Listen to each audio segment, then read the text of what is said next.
Magandang araw mga bossing ko, Luzon, Visayas at Mindanao. Sa mga tropa pits natin yan, kumusta kayong lahat? So araw po ngayon ng kalayaan.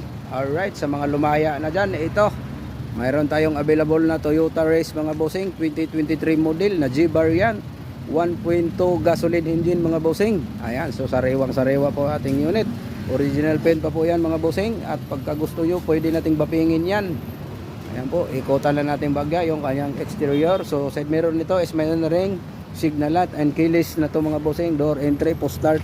Ayan, pwede nyong itap dito. Maglalak na po yung inyong unit at mag-o-open. Basta't hawak nyo lang po yung susi. Ayan mga bossing. So gulong nito is sobrang kapal pa mga bossing, 95% pa. Bagong bago yung kanyang gulong na Bridgestone, naka R16 mga bossing. Crossover to mga bossing ha. So mas mataas po to sa sedan. 5-seater pa rin to siya mga bossing. Kaso ito yung tinatawag na crossover. Ayan, laban to sa mga lugar na mabababa at yung mga madalas kunting ulan at tumataas kaagad yung tubig. Ito mga bossing, pwedeng pwede ito sa inyo sa lugar na mga mababa at madaling bahain. G-Variant yung ating unit mga bossing, dual BBTI. Ayan, na 1.2 lang to mga bossing, gasoline engine. Napakatipid to sa gasolina sa pangaraw-araw. Automatic transmission to mga boss. So baka gusto nyo po ito, kulay red ang ating unit, napakagandang kulay. Ayan, so ito naman yung kanyang interior mga bossing. Ayan, ito. So full tank na yan mga bossing, wala na kayong problema dyan. Paglabas nyo dito, free transfer of ownership and free registration mga bossing. Gagamitin nyo na lang to pagka gusto nyo mga bossing. Ayan, kami na pong bahala sa transfer at rehistro.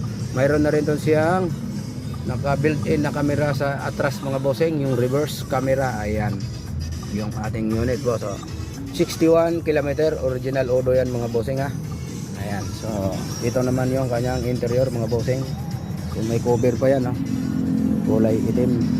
So pagka nagdumihan na siya, pwede yung tanggalin at labahan. Ayan mga bossing, automatic transmission na push start. Ayan mga boss, push start. Dito nyo lang po pindutin yan. Puro posta to, pati pinto. Pwede rin pindot lang yan. Ayan naman yung kanyang kambyo. Mayroon siyang dual mode mga bossing. Pwede kang mag manual, pwede ka rin mag automatic.